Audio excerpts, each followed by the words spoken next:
독일에서 러시아가 앞으로 4년 안에 서유럽을 공격할 가능성이 있다면서 나토의 대비를 주장했는데요. 카르스텐 브로이어 참모장은 영국 방송 BBC 인터뷰에서 러시아가 매년 전차 수백 대를 생산한다며 그 이유를 밝혔습니다.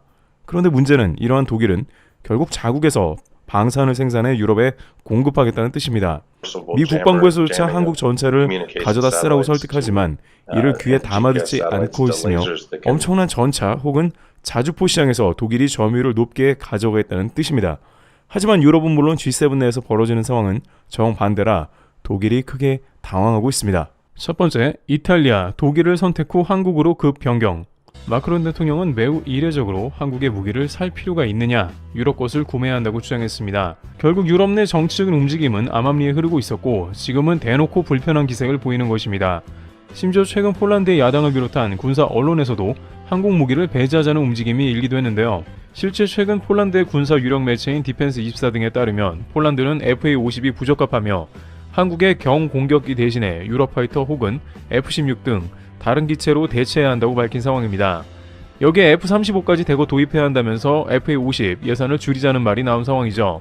한국 입장에서는 다소 당황스러운 것이 이는 지금까지의 맥락과 180도 다른 것입니다. 실제 폴란드는 한국이 FA-50을 정부하기 위한 공장도 마련해주는 등 FA-50 수출 허브로 여겨졌으며 폴란드의 공군 파일럿도 FA-50 성능에 대해서 극찬하는 모습을 보이기도 했습니다. 또한 한국의 방산이 급격하게 성장하는 주된 배경 중 하나는 바로 폴란드의 군수물자 수입이었는데요. 이는 폴란드와 한국 모두에게 이득이 되는 군사 딜이기 때문에 양측 모두 크게 만족했습니다. 하지만 현지 유력 군사지를 비롯해서 폴란드 여론이 잔여 물량을 재고하자는 분위기가 나왔기 때문에 그렇게 진행되면 카이의 FA-50 잔여 매출 약 3조 원가량이 무산될 수 있다는 전망도 나오고 있습니다. 그런데 이러한 폴란드에서 역시나 한국의 자주포와 천무가 긴급 배송되면서 이번 달 또 놀라움을 더했는데요. 폴란드의 부정적인 여론을 인식하듯 보란듯이 한국의 빠른 배송에 대해서 극찬한 것입니다. 한국은 자체적으로 먼저 생산된 K9을 폴란드로 보내는 대체 방식으로 이를 빠르게 공급했고 또한 다연장 로켓인 천무 12문이 전해지면서 폴란드의 안보를 더욱 든든하게 지켜준 것입니다. 현재 유럽에서 다연장 로켓의 인기가 상종가를 치고 있기 때문에 이는 더욱더 주변국을 부럽게 했죠. 그런데 이런 상황이 나오면서 공교롭게도 이탈리아에선 독일과의 레오파르트 전차 사업 취소 발표를 해버렸는데요. 마크롱 대통령이 강조하던 유럽의 화학과는 거리가 매우 먼 상황이 등장해버린 것입니다. 이탈리아에서는 노르웨이와 같이 애초에 독일의 레오파르트를 구매하려고 지금까지 오랫동안 검토했지만 애초에 레오파르트는 무려 10조 원 이상이 소모되며 그 비용이면 K2를 3에서 5배수를 뽑을 수 있는 수치이며 여기에 언제 받을지 모르는 납기의 불안감과 가격도 산정 안 되는 정비 패키지 등이 불만인 것으로 결국에는 유럽 영내 공급을 목표로 하던 독일 전차를 취소한 것으로 전해진 상황입니다. 그런데 이에 대해 폴란드의 디펜스 매거진은 그 이후로 한국의 K2 전차도 언급하고 있었는데요. 이탈리아가 한국의 K2 흑표 전차를 구매한다면 폴란드에서 공급할 것으로 예상한다고 말한 것입니다. 물론 이는 이탈리아 정부의 입장은 아니지만 유럽에서는 K2와 비교할 전차가 없다는 말이 나옵니다. 이미 폴란드의 병사들은 K2가 T-72등과 비교가 안 될 정도로 월등하다고 이야기한 바 있으며 그에 대한 비교 질문을 하자 웃음밖에 안 나온다며 오히려 인터뷰한 사람을 민망하게 만들었습니다. 72. Zadam pytanie, czy jest jakaś różnica między 72 a czołgiem K2? Te czołgi różnią się pod każdym względem, tak? Już się śmiejemy na te pytania. Jest szerszy. Tak, jest szerszy. 한국뿐만 아니라 폴란드 역시 항공 무기 공장을 폴란드에 세워 유럽 전역에 공급하고자 하기 때문에 주변 유럽국에 계속해서 한국 방산을 권유하고 있고 이탈리아도 K2가 들어갈 가능성을 논하고 있는 겁니다. 이탈리아에서는 쉽지 않을 수 있겠으나 G7 주요 국가가 독일 전차를 취소하면서 유럽은 충격에 휩싸였으며 이는 미국 블룸버그가 예상한 대로 유럽에서는 K2가 지배할 것으로 본다는 말이 적중하고 있는 것입니다. 이탈리아도 다른 전차를 검토하겠지만 추후 폴란드에서 생산과 한국의 정비 패키지가 들어가면 이제 유럽 주요 국가들도 K2를 수입할 가능성이 농후하다는 게 다름 아닌 미 군사 채널의 분석인 것이죠. 게다가 이탈리아에서는 최근 한국에서 첨단 부품인 레이더 수입 계약을 체결하며 프랑스를 애타겠습니다. 이탈리아의 방산업체 레오나르도는 한화 시스템의 에이서 레이더 계약을 체결한 모습이 나왔습니다. 한화 시스템에 따르면 전투기용 에이서 레이더는 유럽 첫 수출로 이탈리아와 계약을 체결했으며 레오나르도는 항공기뿐 아니라 레이더, 항전 장비 등 다양한 항공 플랫폼과 솔루션을 개발하는 글로벌 방산업체로서 한화 시스템과 이어 관련 방산 협력에 본격 들어갈 것으로 확인되었습니다. 한화는 2026년부터 경공격기용 에이서 레이더 완성품을 생산할 계획이라고 밝혔는데요. 일각에서는 최근 한국 방산이 잘 나가다 보니 이런 계약은 있을 수도 있다고 생각합니다만, 군사 관계자들은 전투기의 눈 역할을 하는 레이더를 한국에 발주한다는 것은 매우 이례적인 일이며, 특히 전투기를 주로 공급하는 프랑스를 비롯해 경쟁 업체들이 즐비해 한국이 이러한 계약을 체결했다는 것은 최근 유럽 영내 거래를 강조하는 분위기이기 때문에 유럽을 비롯한 프랑스 등 강대국들이 적지 않게 당황하는 기색이 역력함을 드러내고 있다는 겁니다. 제 아무리 한국을 막으려 해도 따돌리기는커녕 오히려 유럽에 확산되는 모양새가 지속되고 있는 상황이죠. 성능이 좋고 가격도 납득할 만하다면 자국을 지키는 일에 유럽 영내 조달의 정치 논리를 논하는 것은 사치에 불과합니다. 특히 유럽 내 G7에서 한국의 방산과 협력을 가속화하고 더욱 많은 군수품을 수출하게 된다는 점은 유럽의 강대국들이 큰 압박을 받으면서 더욱더 많은 예산을 집행할 것으로 예상됩니다. 하지만 한국의 생산력과 시스템을 따라오려면 최소한 15년 이상이 소요될 것으로 파악되고 있으며, 한국은 휴전 상황이라 방산에서 벌어들이는 돈을 거의 모두 생산과 연구에 쏟아붓는 시스템으로 상당한 부분 사업 논리로 방산을 진행해야 하는 선진국들은 따라오기가 불가능해 보이기도 합니다. 두 번째, 영국. 독일을 선택한 최후. 급기야 영국에서는 약 8년이나 한국의 K9 자주포를 도입하겠다고 간을 보고 있다가 마지막에 갑자기 독일의 RCH-155 자주포를 도입하겠다며 뒤통수를 친 상황인데요. 독일이 개발한 원격 조정 곡사포로 영국의 차기 자주포 우선 협상 대상자로 선정된 것입니다. 그런데 이번 선택은 영국 정부의 강력한 입김이 들어간 것으로 관계자들은 판단하는데요. 둘 다 장단점이 존재하는 자주포이기에 독일 쪽을 선택할 수는 있다고 하더라도 일반적으로 별도 입찰 공고를 내지 않고 독일 RCH-155를 선택했다는 것입니다.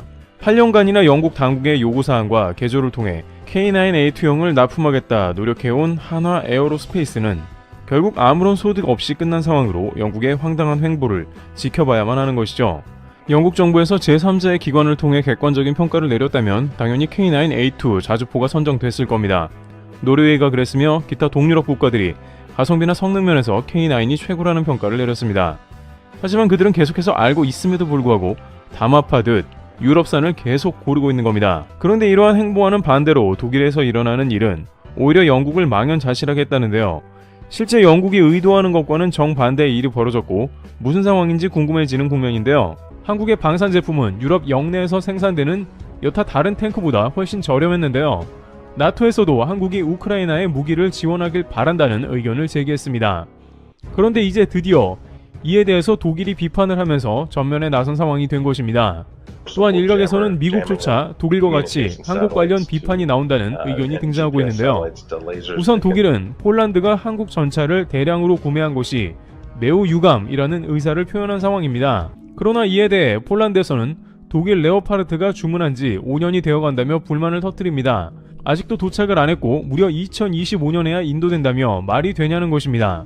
하지만 한국 것은 주문하자마자 한국 생산량 10문을 즉시 그대로 보내주기도 했으며 수백 대가 2024년까지 납품이 완료되는데 독일이 무슨 유감이냐는 의견을 내고 있습니다. 아무튼 핀란드는 K9을 작년 11월에도 추가로 30여 문을 주문한 등 한국에 우호적이고, 겨울 전쟁도 치러냈던 핀란드가 혹한 기후에서 한국의 방산을 구입하게 되는 건 큰 영향력이죠. 결국 나토 국가가 상당수 더욱 한국 방산 물품 구매 비율이 올라가니 독일도 불만이 나오게 되는 거죠. 최근 독일의 라인메탈 링스, 복서 등이 한국과의 대결에서 패배하면서 호주에서 사실상 퇴출되는 분위기도 그렇고, 레오파르트 전차는 한국의 K2에 점점 생산량과 점유율이 밀려날 게 눈에 보이는 상황입니다. 그러한 맥락에서 오히려 한국의 방산 제품이 빠르게 생산되도록 협조해야 하는 상황이기 때문입니다. 앞서 영국도 스스로 K9 자주포를 제외해버린 것이 얼마나 흐름을 역행하는지 보여준 셈입니다. 세 번째, 노르웨이, 브라질 소식의 망연자실. 실제 전혀 뜻밖의 노르웨이와 브라질은 현 시점에 가장 비교되는 상황이기도 한데요. 노르웨이는 까다로움을 피웠던 유럽의 선진국이지만 한국 방산을 들인 국가로 한국과는 인연이 있으며, 반면 브라질은 한국과 방산에 큰 인연이 없는 개발도상국으로 둘의 차이가 꽤 나고 있습니다. 하지만 현재 상황은 완전 반대가 되었으며 노르웨이가 크게 당황하는 상황이 전개되었는데요. 왜 이런 일이 벌어지고 있으며 되려 브라질이 한국의 도움을 받게 되는 상황이 나왔나 보겠습니다. 우선 최근 러시아 당국에 따르면 러시아는 우크라이나 전쟁 승리 이후에 폴란드를 침공할 계획이 있다는 소식이 들어왔습니다. 러시아의 기밀을 다루는 소식 등에 따르면 푸틴 최측근은 러시아 국방 수뇌부에서 우크라이나 전쟁 이후에 폴란드를 침공하기로 결정했다는 겁니다.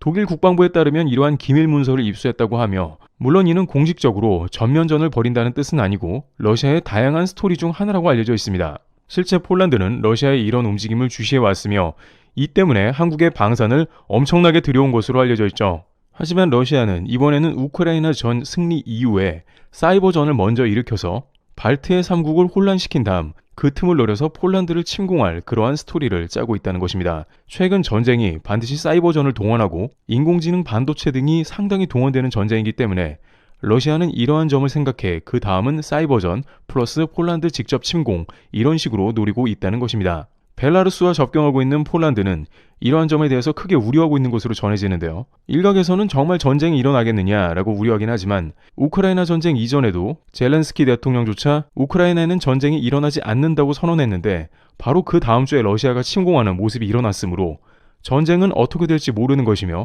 이제 그 위협은 실제 가까이 와 있기 때문에 이번 폴란드 관련 문서 누출은 심각한 위협이 되고 있다고 판단하고 있습니다. 군사 관계자들은 러시아가 실제 침공할 가능성은 나토가 개입되기 때문에 매우 낮은 게 사실이라고 하면서도 이러한 러시아의 움직임에 주목하고 있다고 전하고 있는데요. 미국의 군사전략연구소 싱크탱크에서는 이에 대해서 실제로 러시아 전쟁이 일어날 가능성은 매우 낮지만 현재 서방에서 우크라이나 지원을 서서히 줄여가고 있는 상황이기 때문에 만약 서방의 군수 물자 지원이 줄어든다면 러시아가 이 틈을 타서 실제로 동유럽에서 전쟁을 일으킬 가능성이 없진 않다고 바라보고 있습니다. 또한 이는 한국과는 아예 관계없는 일이 아닌데요. 폴란드는 이러한 여러 가지 케이스를 이미 러시아로부터 입수했고 따라서 한국의 FA-50이나 K9 전차 등 여러 가지 방산을 수입해온 것으로 전해지고 있습니다. 그런데 이것이 폴란드의 위협뿐만이 아니라는 이야기가 나오고 있는데요. 최근 스웨덴 당국에 따르면 스웨덴도 전쟁의 위협에 매우 가까이 놓여 있는 것으로 전해지고 있습니다. 가면 갈수록 러시아의 위협이 커지는 데다가